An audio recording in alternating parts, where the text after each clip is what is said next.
Oke.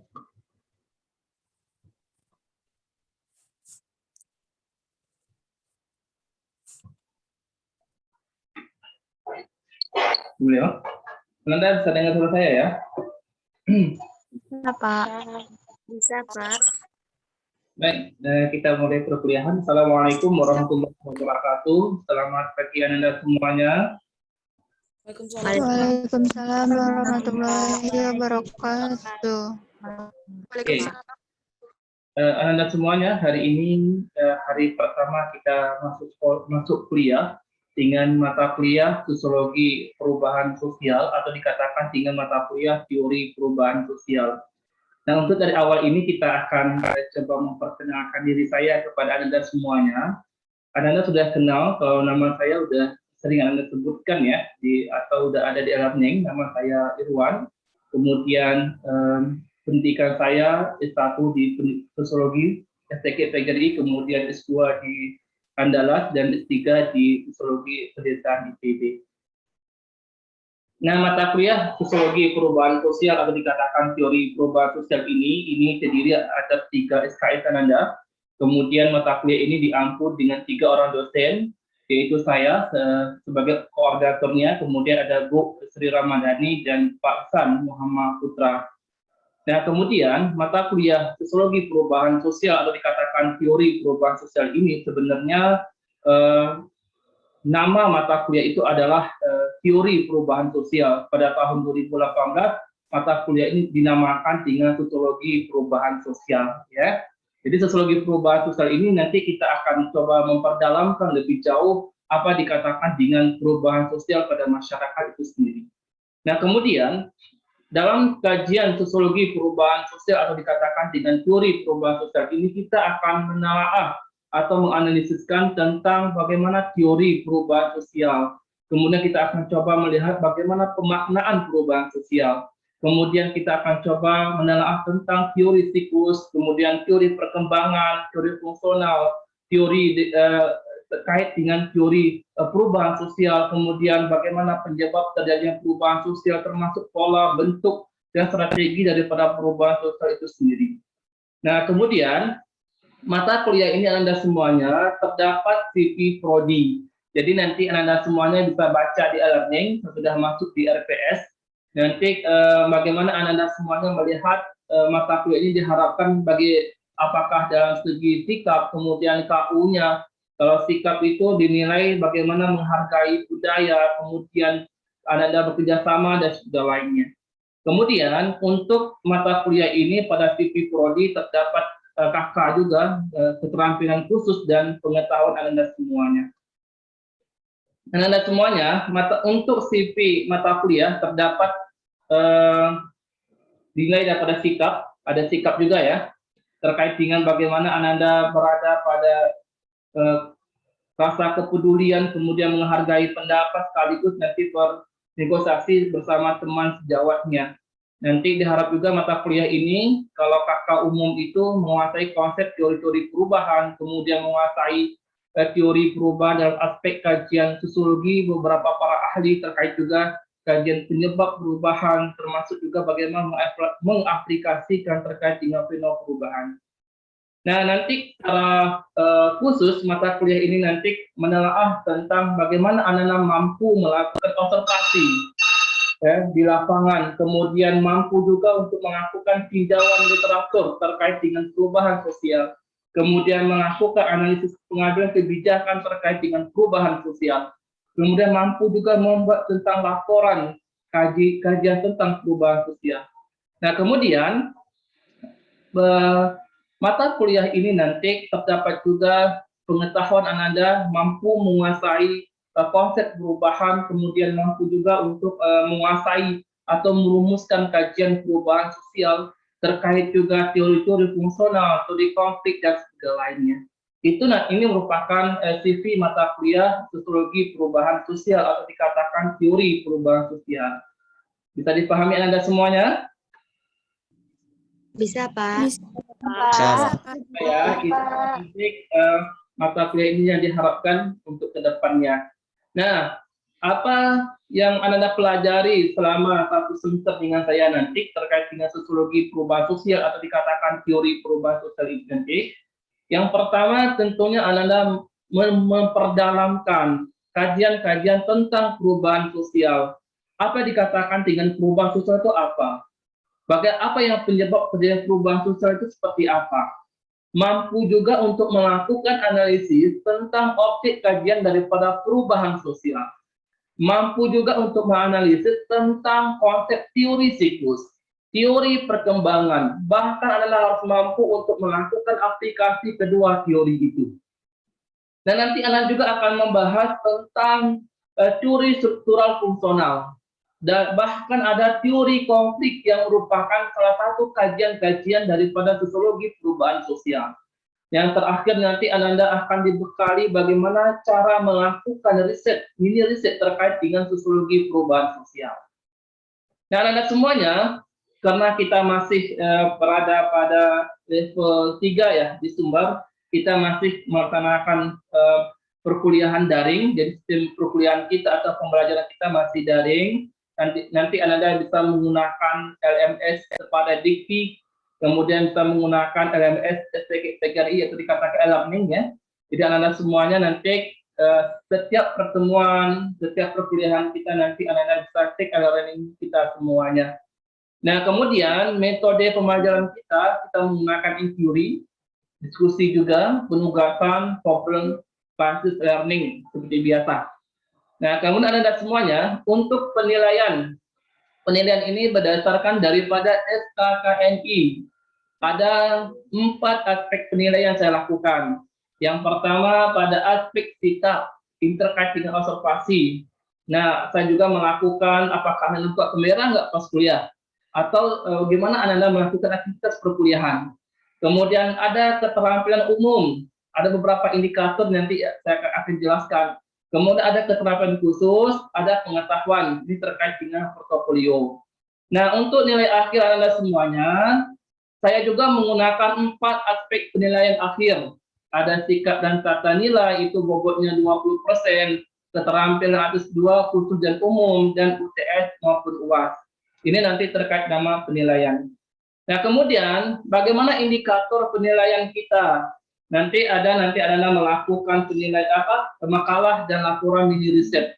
Nah, untuk indikator penilaian makalah dan mini riset itu saya bagi atas 2. Penulisan dan isi, ya. Kalau dia penulisan terkait juga dengan EYD, ketepatan sistem penulisan sampai kepada ketepatan isi daripada riset atau dikatakan makalah Anda semuanya. Nah, kemudian nanti ada indikator penilaian juga berkaitan dengan sistem TEM. Jadi Anda kerja kelompok, saya minta nanti ada penilaian daripada kelompoknya, ya. Jadi bagaimana ada 4 penilaian terkait dengan kontribusi pada tugas, kemudian kolaborasi kerjaan Anda semuanya, kemudian kepemimpinan dan sikap Anda ketika melakukan aktivitas perkuliahan. Bisa dipahami ya? Bisa, Pak. Ya. Pak. Kemudian buku. Jadi kalau untuk buku nanti Anda semuanya, saya sudah mengarang 3 buku ya tentang perubahan sosial. Ada buku pertama itu tentang dinamika dan perubahan sosial. Jadi nanti Anda bisa baca buku saya terkait dengan kajian ini. Buku kedua saya tentang strategi dan perubahan sosial. Nanti pertemuan yang ke-11 kalau nggak salah saya, nanti Anda membahas tentang strategi perubahan sosial. Nah, buku yang ketiga ini akan saya terbitkan sekitar bulan Oktober atau November tahun 2021 ini. Saya sudah membuat tentang buku ajar sosiologi perubahan sosial. Di rencana saya akan diterbitkan sekitar bulan Oktober atau November pada tahun 2021 ini. Jadi sudah ada di tempat penerbitan, lagi proses dalam editing. Nah, kemudian Anda semuanya, dari penjelasan saya tadi ada pertanyaan enggak terkait dengan kontrak perkuliahan kita? Ada pertanyaan? Sudah paham semuanya? Insya Allah paham, Pak. Yang lain ada pertanyaan? Tidak, Pak. Tidak, Pak. Tidak, Pak. Oke, untuk sistem perkuliahan udah ngerti ya? Sudah, Pak. Insya Allah sudah, Pak. Ya, untuk tugas kita nanti kumpulnya melalui e-learning. Jadi silakan nanti anak-anak semuanya, kalau untuk STEM perkuliahan tugas nanti melalui e-learning. Itu untuk kontrak perkuliahan kita mengenai tentang kajian sosiologi perubahan sosial atau dikatakan teori perubahan sosial. Nah, anak-anak semuanya, hari ini saya akan masuk materi pertama tentang kajian sosiologi perubahan sosial ini. Anak-anak udah pernah mendengar kata-kata perubahan sosial enggak? Sudah, Pak. Udah, Pak. Sudah pernah mendengarkan kata-kata perubahan? Sudah, Pak. Udah. Mengalami perubahan enggak? Iya, mengalami perubahan ya. Oke, setiap orang pasti akan mengalami namanya proses perubahan. Jadi hari ini kita hanya akan menelaah 3 aspek saja. Yang pertama nanti kita akan coba melihat tentang objek kajian perubahan atau dikatakan pengertian perubahan, termasuk kajian-kajian teori perubahan sosial. Yang kedua nanti kita akan membekali Anda semuanya tentang apa sih dikatakan perubahan sosial itu apa. Ya, gimana objeknya, bagaimana sejarahnya, bahkan saya akan memberikan pengetahuan kepada Anda semuanya apa dikatakan dengan sosiologi perubahan sosial. Ya, ya. Nah, hari ini ada 3 materi yang akan saya berikan kepada Anda semuanya. Anda bisa pernah melihat ini? Pernah, Pak. Ini gambar apa ini? Pernah, Pak. Ini gambar apa? Berubah. Manusia purba, Pak. Manusia ini. Manusia berubah, Pak. Sejarah, Pak. Kalau masih ingat nggak tentang sejarah? Masih, Pak. Pasti ya. Kalau Anda Masih, belajar Pak. ini, ya nggak gambar ini? Ya, Ini terkait dengan adalah perubahan daripada pertumbuhan manusia. Kalau kita lihat dari sini ya, siapa teorinya ini? Darwin. Charles Darwin, Pak. Ini ya. Ini terkait dengan ada perubahan juga kepada pola hidup manusia. Ya. Anda paham dengan gambar ini? Ini gambar apa? Gadis Minang pada zaman dahulu, Pak. Ya, jadi adanya ini pakaian hitam, pakaian Minang pada masa lalu ini ya. Nah, sekarang bagaimana nih gadis Minang pada masa sekarang? Mengalami perubahan, Pak. Berubah di sini. Mengalami perubahan. Oke, ada segi pakaian yang mengalami perubahan, terutama pada adat dan pelaksanaan daripada Minang itu sendiri ya. Nah, kemudian ingat nggak dengan ini gambar ini? Masih ingat? Masih, Pak. Masih, Pak. Masih, Pak. Ya kalau dulu kita kalau di sekolah itu mainnya cuma kelereng, ya enggak, karet gitu. Masih ingat ya mainnya kita dulu? Iya, Sekarang, Pak. Iya, Pak. Iya, Pak. Ya mungkin Putri Nur Jainah ya. Dulu suka main karet, main kelereng. Sekarang sudah berubah main HP contohnya. Devi contohnya dulu dia suka main karet, sudah main HP di sekolah. Ada perubahan nggak di sini? Ada, Pak. Ada, Pak. Itu merupakan penunjukan adanya perubahan. Atau nanti Hafifah contohnya, mungkin dulu dia suka main karet juga, sekarang sudah berubah main HP. Ada perubahan di sini. Ini bisa lihat di sini apa yang Anda pikirkan di sini gambar ini? Dulu belajarnya di kelas, sekarang online, Pak. Oh iya. Nggak ada pakai masker gitu. Nggak ada salah katanya malu daring. Kita itu nggak kenal sama daring gitu. Sekarang sudah kuliah menggunakan daring. Bahkan kuliah sudah memakai masker. Ada perubahan nggak gaya kita kuliah hari ini? Atau enggak? Ada, Pak. Perubahan. Oleh sebab itu, timbul pertanyaan, apa itu perubahan? Oke, saya minta dulu. Devi, apa itu perubahan? Ketidaksamaan, Pak. Ketidaksamaan, oke, bagus. Putri Ganya, apa itu perubahan? Pergeseran, Pak. Adanya pergeseran, oke. Kemudian Puja, ada Puja? Puja, ada? Pak. Apa itu perubahan Puja? Perubahan tuh perubahan suatu manusia yang ingin mengalami perubahan, misalnya ketika dia misalnya sifat yang tidak baik, mereka berubah menjadi baik, Pak. Oh, itu dikatakan dengan perubahan ya.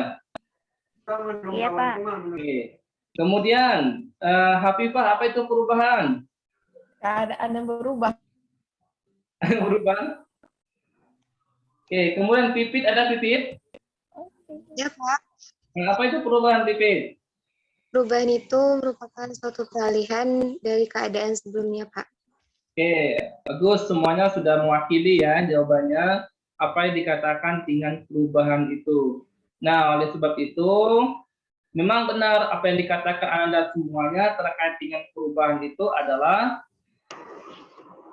ini dia, adanya peralihan. Peralihan, kemudian tidak sama, atau pergantian. Tadi ada katakan pergeseran, itu dikatakan dengan perubahan. Jadi dulu kita, hari ini kita pakai, contohnya ya, segi pakaian contohnya. Hari ini kita akan mengikuti baju kurung Minang contohnya. Pada masa dulu, sekarang ternyata malah perubahan, nggak lagi pakai kaos Minang. Atau dikatakan baju Minang, sekarang sudah pakai baju-baju sesuai dengan ada perubahan yang terjadi. Itu dikatakan dengan perubahan. Nah, kemudian kajian tentang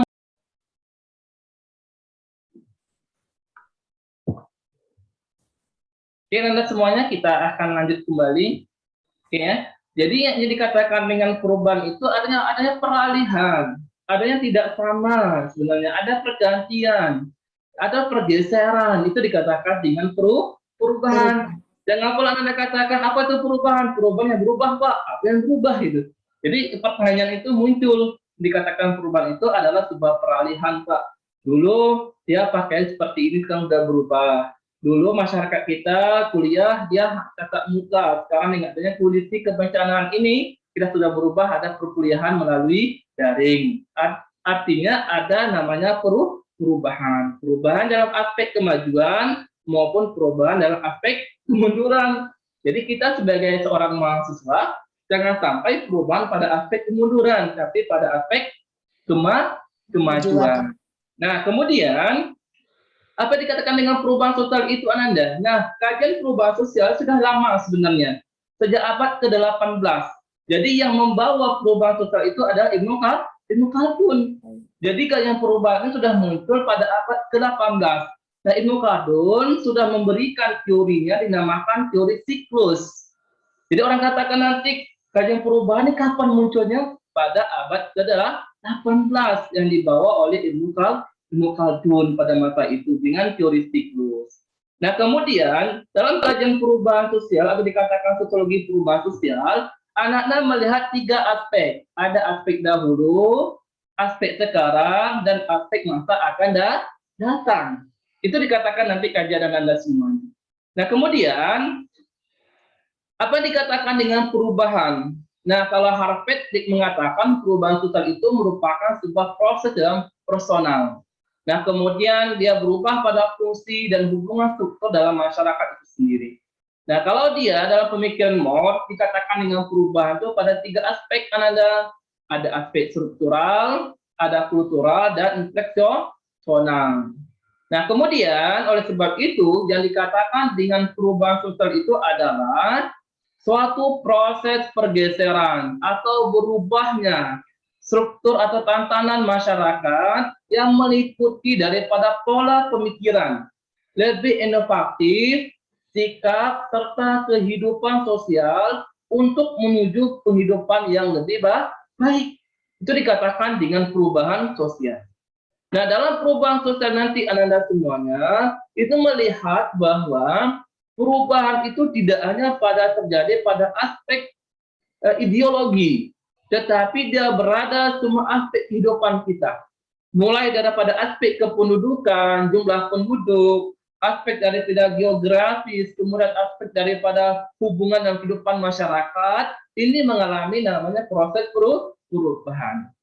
Nah, Anda lihat pada aspek ini, aspek pada masa lalu. Ya, dulu kita melakukan proses uang itu melalui komunitas atau dikatakan tukar, alat tukarnya. Karena ada beras, kemudian si A ada hewan ditukar dengan dinamakan dengan alat tukarnya seperti ini. Ya, kemudian ini mengalami perubahan, sudah berubah, disebut dengan barter ya, barter tadi. Terus mengalami perubahan menjadi uang. Jadi alat tukarnya sudah uang. Dan sekarang sudah menggunakan cek e-money. Jadi memang luar biasa. Ya, sistem pembayaran hari ini sudah mengalami namanya perubahan. Nah, oleh sebab itu, apa kajian, objek kajian perubahan sosial ini atau dikatakan sosiologi perubahan sosial? Objek kajiannya adalah masyarakat. Jadi orang tanya nanti apa objek kajiannya?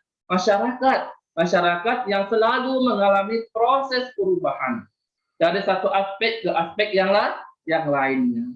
Nah, kemudian oleh sebab itu, apa yang dikatakan dengan sosiologi perubahan sosial? Nah, dan tadi sudah jelaskan apa itu perubahan, ada apa itu perubahan sosial, bagaimana sejarahnya, objeknya. Nah, sekarang apa yang dikatakan dengan sosiologi perubahan sosial itu apa? Jadi sosiologi perubahan sosial itu adalah suatu proses atau merupakan kajian daripada sosiologi yang membahas tentang proses sosial yang tidak saja terjadi perubahan kepada pola perilaku, melainkan kepada perubahan struktur dalam kehidupan bermasyarakat. Jadi kalau orang tanya nanti apa itu sosiologi perubahan sosial? Sosiologi perubahan sosial itu merupakan kajian atau bidang ilmu bagian daripada sosiologi yang membahas apa proses perubahan sosial yang tidak hanya kepada pola perilaku tetapi kepada sistem kehidupan masyarakat atau dikatakan struktur masyarakat itu sendiri Anda semuanya.